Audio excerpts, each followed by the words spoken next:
भूर्भुवः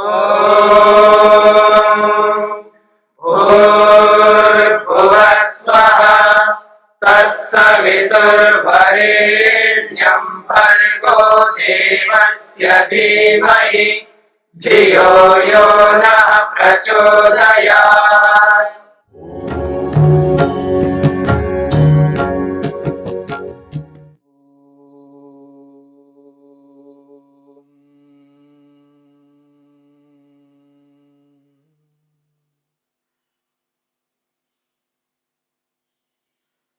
असंप्रज्ञात समाधि के उपायों को लेकर के हम विचार कर रहे हैं।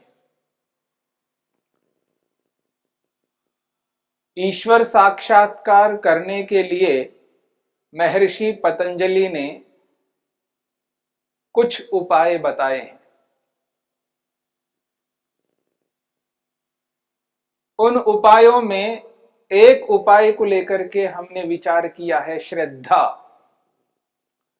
श्रद्धा असंप्रज्ञात समाधि को प्राप्त करने का एक महत्वपूर्ण उपाय है। महर्षि पतंजलि कहते हैं श्रद्धा वीर्य स्मृति समाधि प्रज्ञापूर्वक इतरेषाम। इस योग के पहले पाद के 20वें सूत्र में जिन उपायों को लेकर के चर्चा की है, ये ऐसे उपाय हैं, इन उपायों को साधक योगाभ्यासी अपना लेता है तो असंप्रज्ञात समाधि की प्राप्ति होती है, ईश्वर का दर्शन कर सकता है। श्रद्धा के बाद में दूसरा उपाय बताया है वीर्य। श्रद्धा वीर्य, ये जो वीर्य है, इस वीर्य शब्द के अनेक अर्थ होते हैं। वीर्य शब्द के अनेक अर्थ होते हैं। लोक में रज और वीर्य को लेकर के जो चर्चा की जाती है, शरीर के अंदर अलग अलग प्रकार की धातुएं हैं। रस, रक्त, मांस, मज्जा आदि जो 7 प्रकार की धातुएं हैं, उनमें एक धातु रज और वीर्य है। स्त्री में रज और पुरुष में वीर्य होता है। यहां इस सूत्र में जो वीर्य शब्द आया है उस अर्थ में नहीं आया है। धातु के अर्थ में वीर्य शब्द नहीं आया है। रजवीर्य के लिए यहां पर वीर्य शब्द का प्रयोग नहीं किया गया। यहां पर जो वीर्य शब्द है, इस वीर्य शब्द को अलग अर्थ में प्रयुक्त किया है। आत्मा में अलग अलग सामर्थ्य हैं, यानी आत्मा के अलग अलग गुण हैं। आत्मा के स्वाभाविक गुणों में एक महत्वपूर्ण गुण है जिसका नाम है प्रयत्न। जीवात्मा में एक विशेष गुण है जिसका नाम है प्रयत्न।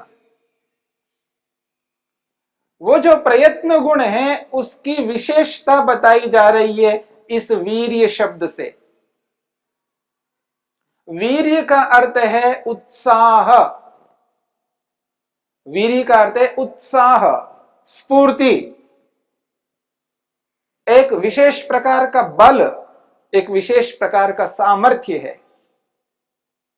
तो यहां पर वीर्य शब्द से उत्साह को लिया है। उत्साह, जब व्यक्ति किसी कार्य को करता है तो निरुत्साहित होकर के काम करता है या उत्साहित होकर के काम करता है। और जब व्यक्ति उत्साहित होकर के काम करता है, उस उत्साह को यहां पर वीर्य शब्द से कहा है। एक उमंग को लेकर के कहा है। जब व्यक्ति किसी काम को करता है तो उमंग पूर्वक काम करता है, यानी उत्साहित होकर के काम करता है। वो जो उमंग है, वो जो उत्साह है, वो जो व्यक्ति के अंदर जो स्फूर्ति है, उसको यहां पर वीर्य शब्द से कहा है।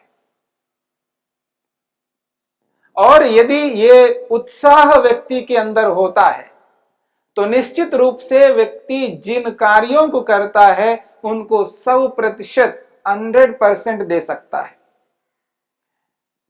उस कार्य को पूर्ण रूप से कर सकता है। लोक में एक और शब्द का प्रयोग आता है, जोश। ये जो जोश है ये दो प्रकार का होता है। जोश में होश नहीं रहता है, वो जोश हानिकारक है, और जब जोश के साथ में होश रहता है वो लाभकारी है। तो होश के साथ जोश जो होता है उसी को यहां पर उत्साह, वीर्य कहा है। जब व्यक्ति के अंदर जोश होता है होश पूर्वक, तो निश्चित रूप से वो व्यक्ति बहुत अच्छा काम कर सकता है, बहुत आगे बढ़ सकता है। जीवन में उन्नति पाने के लिए, उत्कृष्ट बनने के लिए, जीवन में श्रेष्ठ बनने के लिए उत्साह का होना अनिवार्य है। उसी उत्साह को, स्फूर्ति को, उमंग को, उसी होश पूर्वक जोश को यहां पर वीर्य शब्द से कहा है। और ये जो वीर्य है, इस वीर्य का होना एक प्रकार से पुण्य कर्म है, विशेष कर्म है। व्यक्ति जब निरुत्साहित होकर के काम करता है तो वो कार्य के रूप में, वो काम के रूप में नहीं हो पाता है। जैसा काम करना चाहते हैं वैसा काम नहीं होता है तो व्यक्ति असफल होता है, अपने जीवन में पराजित हो जाता है। यदि पराजय को प्राप्त नहीं होना है, विजय को प्राप्त होना है, जीतना है, अपने लक्ष्य को प्राप्त करना है, तो जीवन में उत्साह का होना, स्फूर्ति का होना, उमंग का होना अनिवार्य है। और उसी उत्साह को महर्षि पतंजलि ने वीर्य शब्द से कहा है। व्यक्ति अपने सामर्थ्य को नहीं पहचानता है। आत्मा में प्रयत्न गुण है, उस प्रयत्न गुण के अंतर्गत व्यक्ति जब आगे बढ़ता है, उस प्रयत्न गुण को सूक्ष्मता से समझने लगता है, उस प्रयत्न गुण की विशेषता को पहचान लेता है, तो व्यक्ति क्या नहीं कर सकता। अब देखेंगे, कोई व्यक्ति संसार में किसी भी कोने में रह करके किसी विशिष्ट कार्य को करता है, उस विशिष्ट कार्य को संसार के कोई भी व्यक्ति, कोई भी मनुष्य कर सकता है। मेरी बात को समझने का प्रयत्न करना, क्योंकि आत्मा में जो प्रयत्न गुण है वह प्रयत्न गुण सभी आत्माओं में एक जैसा है, एक समान है, कोई अंतर नहीं है। एक आत्मा ने मनुष्य शरीर में रह करके यदि उसने उस कार्य को संपन्न किया है, उस कार्य को प्रत्येक मनुष्य कर सकता है, बशर्त उस कार्य को करने के जितने भी साधन हो सकते हैं उन सबको जुटाना पड़ता है। उस कार्य को संपन्न करने के लिए उसने जिन जिन साधनों को अपनाया है, जो जो स्थिति को अपनाया है, जिस परिवेश में रहकर के उस कार्य को उसने संपन्न किया है, अगर उन समस्त कारणों को, साधनों को अपना करके उस प्रयत्न से व्यक्ति उस कार्य को पूरा कर सकता है। इस बात को समझने का प्रयत्न करिए। यह नहीं हो सकता है अमुक व्यक्ति ने किया है तो अब वो उस कार्य को कोई दूसरा नहीं कर सकता। उस कार्य को करने के लिए जो कारण हो सकते हैं, जो उसके अनुकूल साधन हो सकते हैं, उनको जुटाएंगे नहीं तो कैसे कर पाएगा।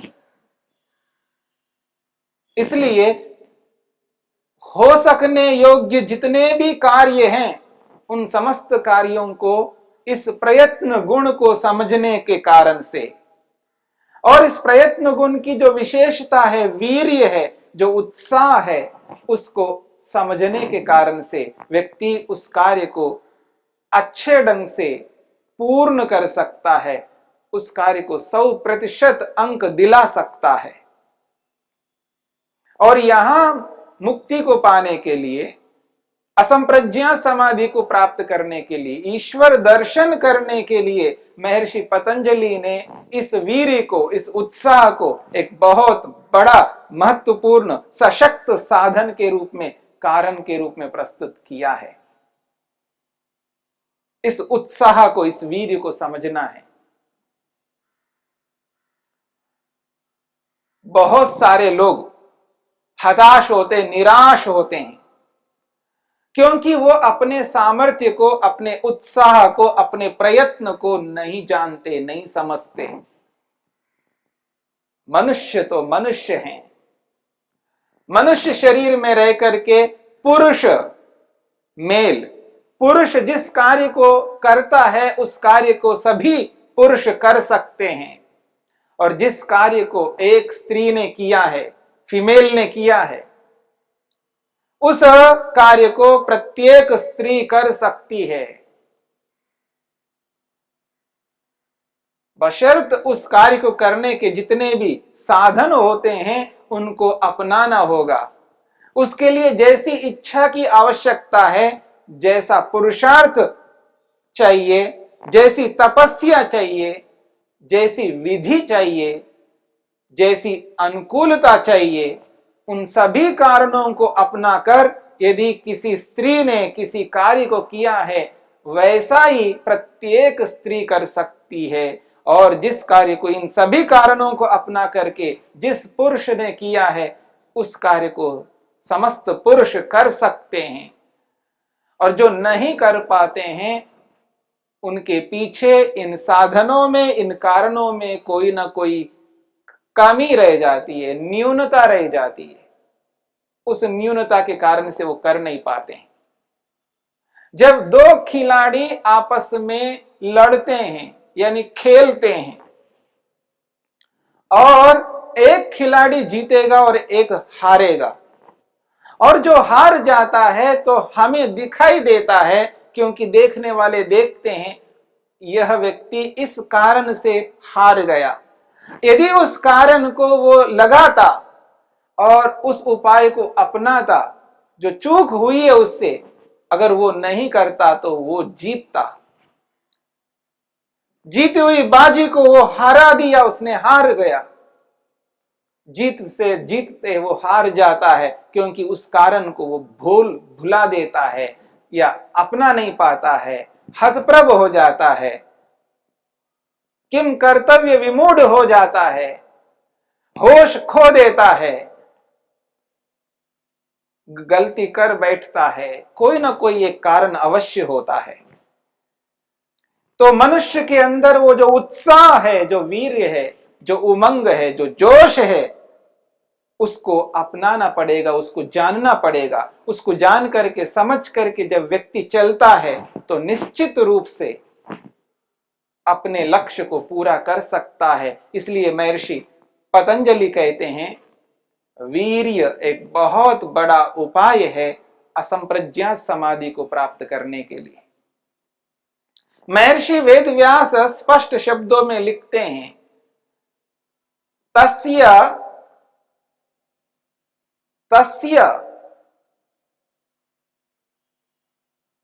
ही श्रद्धदानस्य, तस्य ही श्रद्धदानस्य विवेकार्थिनो वीर्यम उपजायते।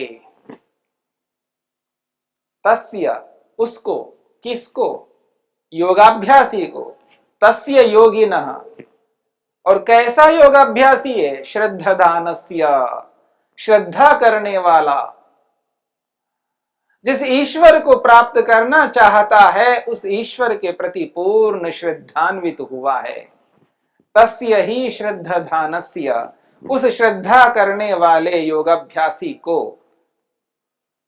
कैसा है वो? विवेकार्थी न, जो विवेक को चाहने वाला है, जो यथार्थता को अपनाने वाला है, जो सत्य को स्वीकार करने वाला है। विवेकार्थी ना, विवेक को चाहने वाले को। वीर्यम उपजायते, वीर्य उत्पन्न होता है, यानी उसके अंदर वीर्य आ जाता है, यानी उसके वीर्य उभर करके सामने आ जाता है। आत्मा में वो सामर्थ्य है, वो वीर्य है, वो उत्साह है। परंतु वो दबा हुआ है।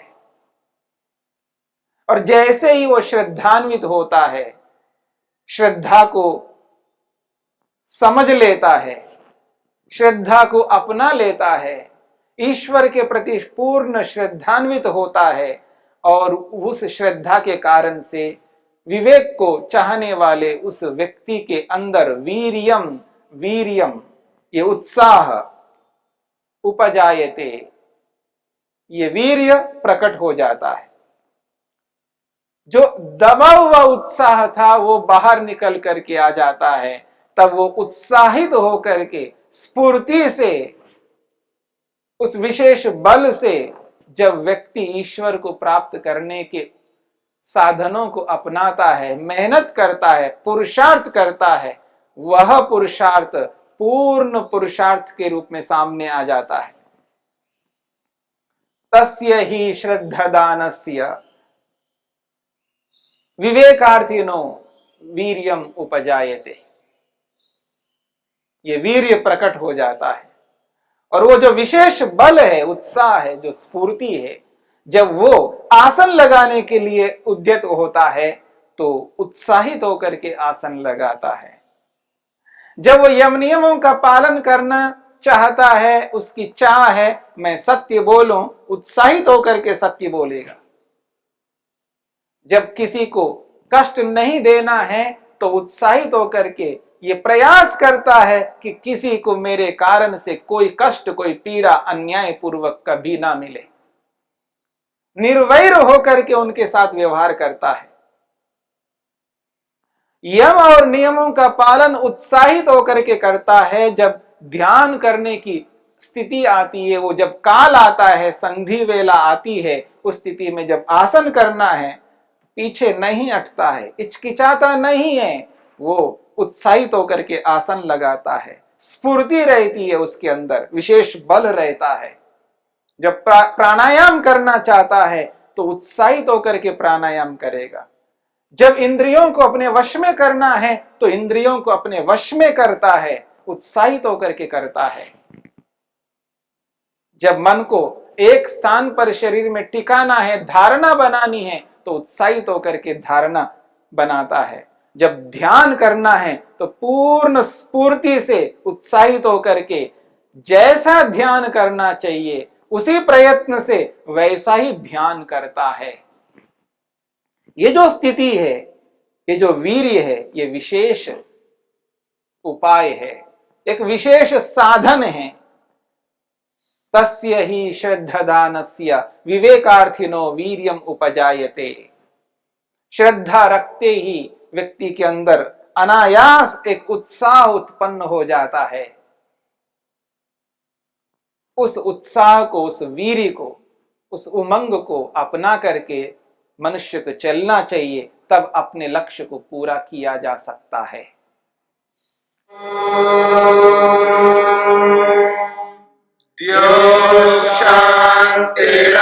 शांतिरंतरिक्षं शांति पृथिवी शांतिरापः शांतिरोषधयः